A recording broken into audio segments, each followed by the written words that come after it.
Welcome to the Business Spotlight. I'm Gary Crosby, and I'm delighted to be joined by Chris Russell today.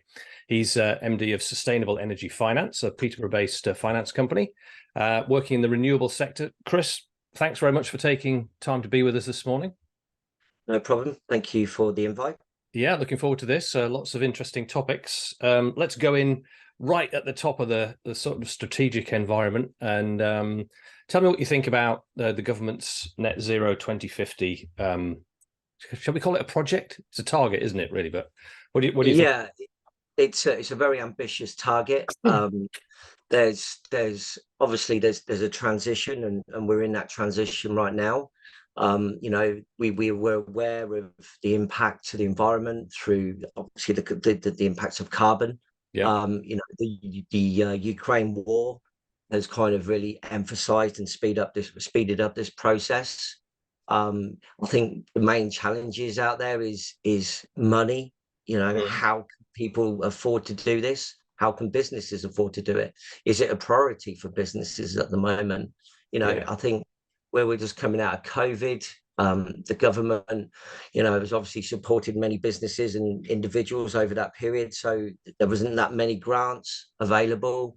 There isn't, as many kind of what your classes incentives like RHI, ROCs and FITs, which are tariffs that the government provided while people invested in things like solar, wind turbines, anaerobic digesters. So I think, we're at the start of the transition. I think, there's obviously, lots to be done. To be honest, it's pretty scary, the kind of, how much needs to change. And I think as well, it's a lot to do with people's mindsets because, where we're seeing people invest now in the renewable energy kind of sector and assets, it's more about the money saving rather than the kind of the carbon savings. And I think that kind of mindset needs to change. That's fascinating. I'll take you back to the bit where you said about is it affordable? I mean, let's just think about two aspects of that. First of all, I've just sensed a little bit in the last few months that the government just seems to be backing away from it ever so slightly. So I wonder if they think it's achievable. First of all, do you think it's achievable, and is it affordable?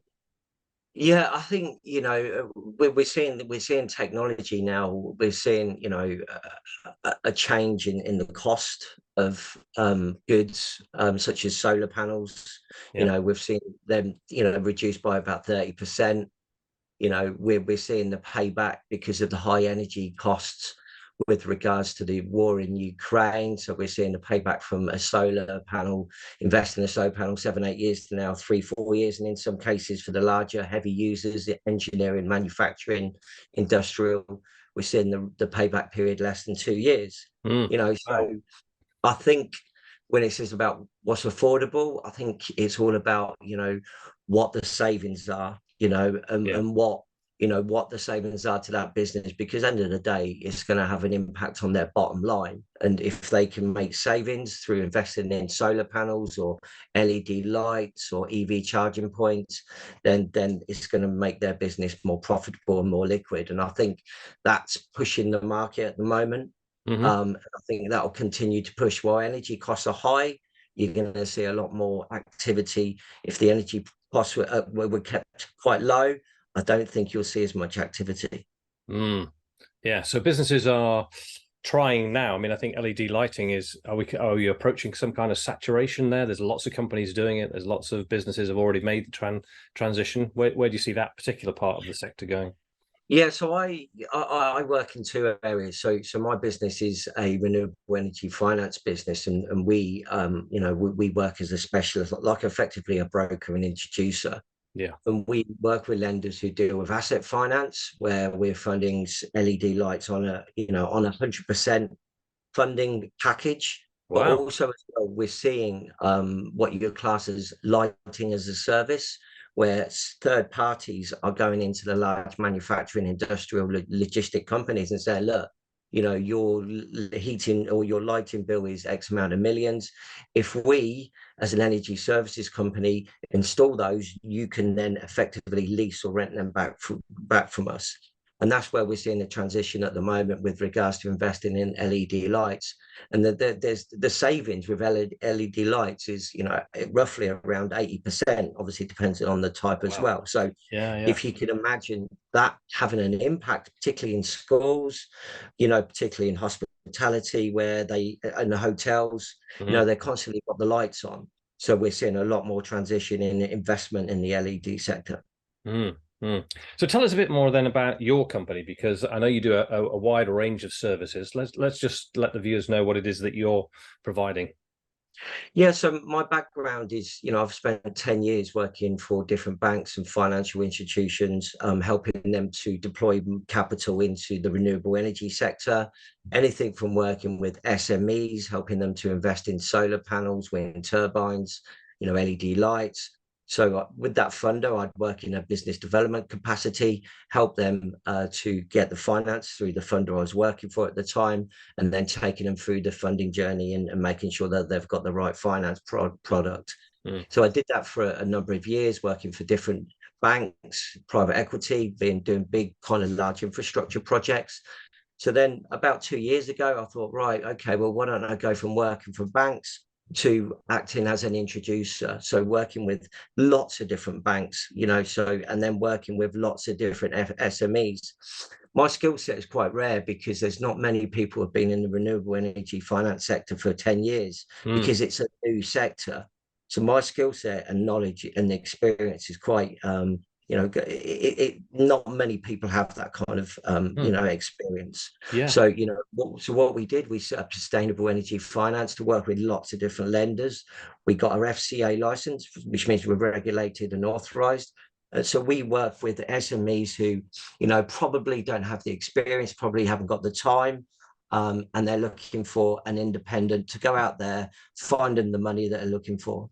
So we offer asset finance and project finance for anything from 25,000 upwards to support the client. We've got lenders who can provide 100% funding, 3-month VAT deferrals, stage payments. So effectively, they can invest in a solar panel without putting a penny out the door to get their investment put on their roofs.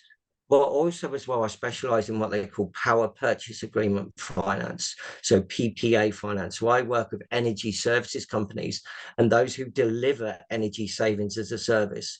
And that's where we're seeing the transition now, particularly for the larger businesses where they've got 20, 30, 50 sites. It might cost them, say, 80 million to put on solar panels on roofs of logistic companies. So they can't afford to do it all at once. So you've got a lot of ESCOs out there, energy services companies, who are funding these, the solar panels or the LED lights through energy savings as a service. So we specialize in asset finance and we specialize in PPA finance.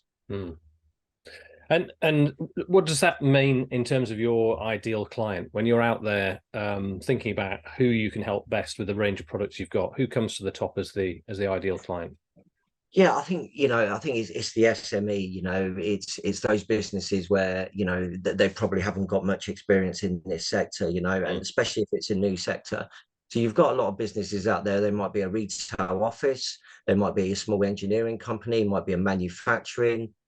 Anywhere where they're using, the lights all the time, or they're using the heating all the time, or whether they've got a kind of a budget where, the energy costs are taking over their business, i.e. they've had to lay people off, the cost of goods have gone up as well. So they're fighting all the time. So our kind of, target market is SMEs, any type of SME, like I said, any type of lending from 25,000 upwards, to whatever, millions it is. So we go out, we support them. We keep the funding journey simple as well, especially having that kind of experience of working with lenders. We know exactly what to ask, from a customer, bank statements, counts, and all those usual things. And then we take them through that journey and we get them 3 or 4 different kind of quotations and let them make a decision on what the best finance product is for them.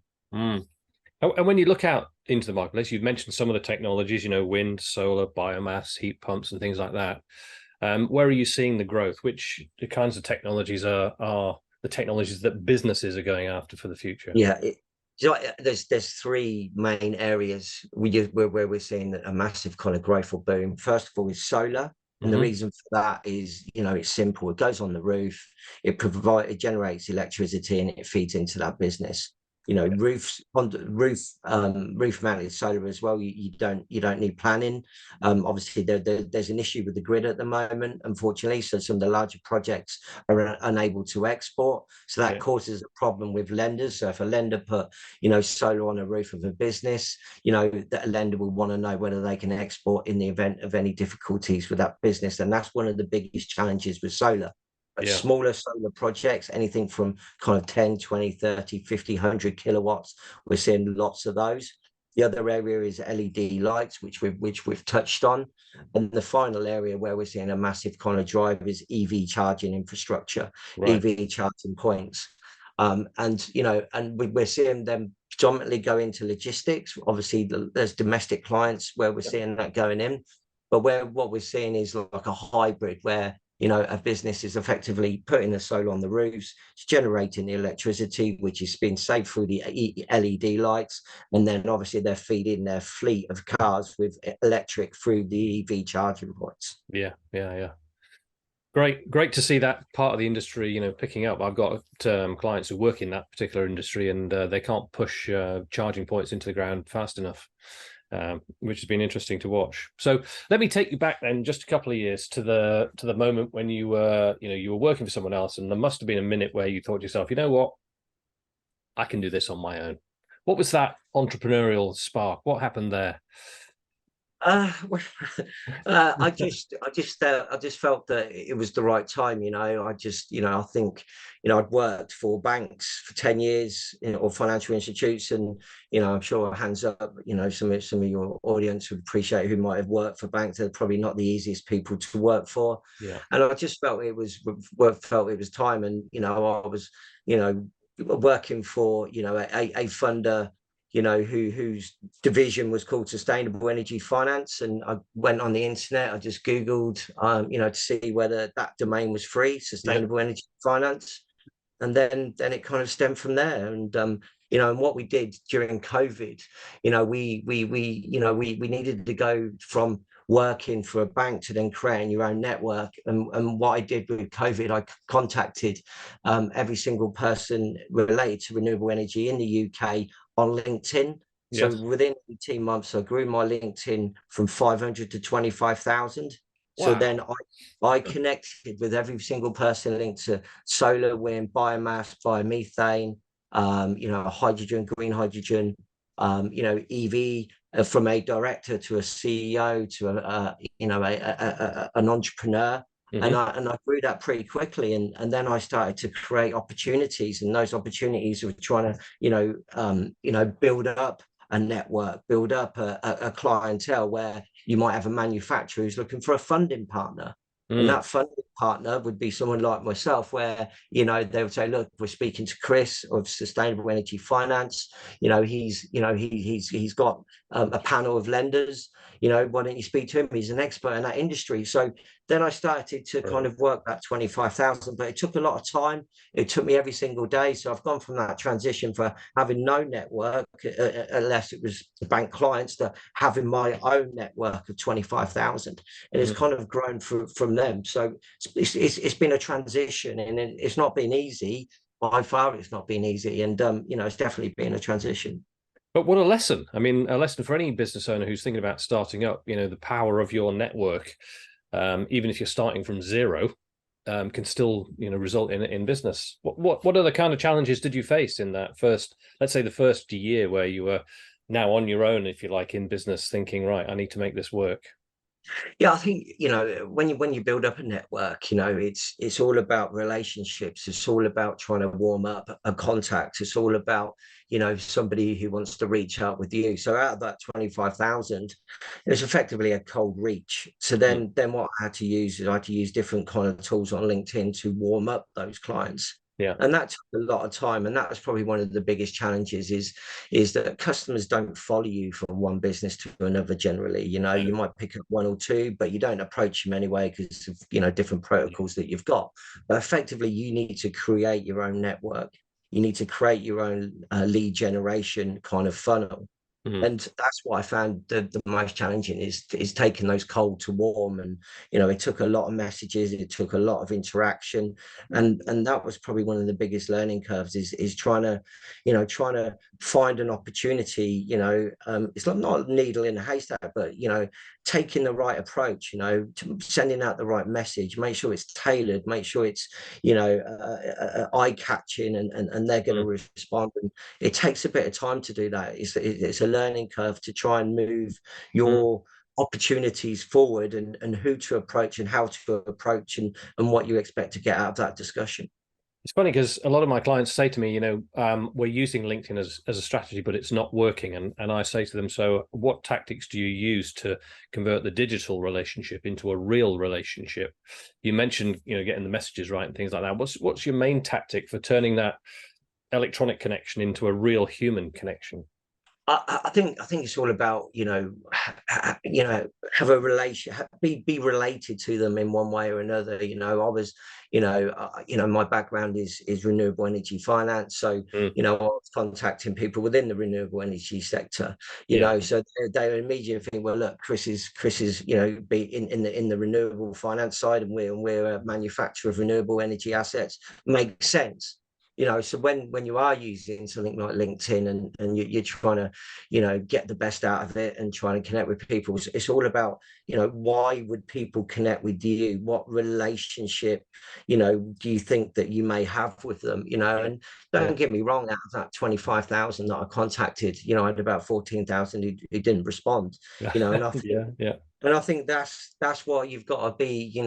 You don't take it personally, but what you try and do is try and strategically pick who your partners are, strategically pick, who do you think that you're going to do business with, and that's really the key. Really, is not just to sporadically go and link up with everyone. Target people, put in a word: solar, wind, managing director of solar, wind, and then it brings up all different people. And what I try to do as well, I try to keep my business for the UK. So, I targeted everybody in the UK rather than overseas. Within, you can contact people in Europe, and purely because I'm doing asset finance, I'm doing project finance. So I'm doing those with UK SMEs. So that was kind of the route that I went. And I think that's important as well. Strategically pick your partners.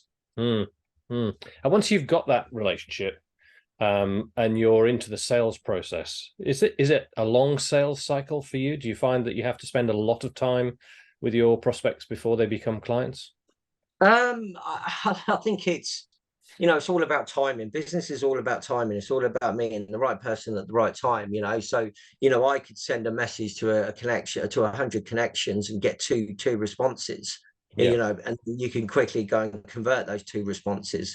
And that's how quick it is. It's a numbers game. It's all about finding somebody at the right time when they're looking for finance. And that's the key, and it, there's no, obviously there's no rules, there's no kind of format. I think it's, again, it's all about strategically picking those people who you think that's going to do business. So at the moment, I'm kind of liaising with lots of solar installers. So I'm saying with the solar installer, look, I offer solar finance. I've got lots of different lenders, 100% funding, 3 months VAT deferral, stage payments, because you've got to build it. Some lenders won't do that because it's more exposure. So then solar installer saying, look, Chris, thanks for reaching out. I've got a project, the client's struggling with money. Can get to get the funding? Can you help? Can one of your lenders help him? So it's very much a numbers game, but being strategic as well. Great advice. Great advice for anyone in business thinking about that kind of strategic approach. So I'm thinking now that, your company is a couple of years old now, coming up to a couple of years old later this year. When you think about the next 4 or 5 years, where do you want to take the business? What's going to be happening? Yeah, I think, in business, especially in the first couple of years, it doesn't always go in the direction that you want to, and I think that, if you have to zigzag to get where you need to get, then follow that path. I think the first, And they say the first 3 years is the hardest. You know, and we're halfway through that, or just over halfway through that journey when we went live last year. You know, I think persistence, just keep going. You know, you're gonna have some good days, you're gonna have some bad days, you know, but you know, if you put in the work at the front end, it's gonna come out at the back end. And that's what you've got to do. And you know, it's not easy. Nobody will tell you it's easy. Yeah, just be completely motivated, you know, and try and set tasks each week. You know, I want to contact 100 people. You know, how many people did you contact? Just try and self-motivate yourself by setting yourself individual targets. If I could just clip that out and send that to half of my clients, it would be brilliant. What a brilliant summary of how to get cracking in a business. Do you think it's going to become a bigger agency? Are you looking to build a team? Do you want to, you know, make it increase its capacity? Yeah, that's the plan. You know, we're at the start of this renewable energy kind of transition. You know, and I think that there's still a lot of nervousness from lenders out there because, you know, effectively it's not a car, you know, it's not a four-wheeled car Yes. where they think, yeah, look, in the event of default, you know, we still got a car. You know, it's a solar panel, it's a heat pump, it's a wind turbine. You can't move it. If you take it down, it's going to cost you more to take it down than it is to put it up. So, Yeah. you know, where we're seeing at the moment, we've got more lenders coming on board. We've got more lenders, we've got more customers, and then as we build, we're looking to obviously build the business around those numbers. And you know, hopefully in 2, 3, 4 years' time, there's going to be, you know, 5, 6, 7, 8, 10 of us. Hopefully, touch wood. Yeah, no, I like the sound of that, but of course it comes with its own challenges, and often it's a kind of a leadership challenge. I'm wondering how, you know, Chris has to grow over the next 4 or 5 years. If you end up with a team of 15 or 20 brokers working for you, then you become a leader and more than a producer, if you like. How's that going to affect you? Yeah, I think, you know, I think any person going into business is a leader, you know, because they're leading and steering their own ship. So I think you're just taking those skills and that kind of mindset and that motivation, and you just kind of try and share that with the people who you're working with, because, you know, if they're successful, you're successful. You know, so I think that's the whole point. You know, we're a team. You know, you keep driving and trying to find those opportunities. And this is a new sector, so it's a learning curve. There's a lot of new things that's going on. Like I mentioned, there's new lenders. You know, there's new products coming out. You know, so you know, I think it's all about learning and moving with the sector, and hopefully the business will do the same. Yeah, brilliant approach to growth there. So just to finish off, Chris, I'm just thinking about, you know, what you've got going on at the minute. Is there anything going on in the company or in what's happening the rest of the year that you just want to bring to the attention of the viewers? Well, I just want to just kind of, you know, just to kind of really conclude that, you know, we're working with lots of different lenders. You know, with those lenders have got more and more of an appetite to support SMEs. And you know, just really what we're trying to do this year is reach out to as many customers, as many SMEs, you know, and be that point of contact, be that professional, be that funding partner. You know, everybody has to at some point enter this market, where, you know, whatever business you are, you know, and there's no better time than now. And especially because of the high energy costs, it's a no-brainer, you know, and especially with the type of funding we can get with 100% on some lenders. You know, it's there for the taking. And you know, move forward now, you know, and continue, you know. Again, great advice for the SMEs out there. Don't hang around.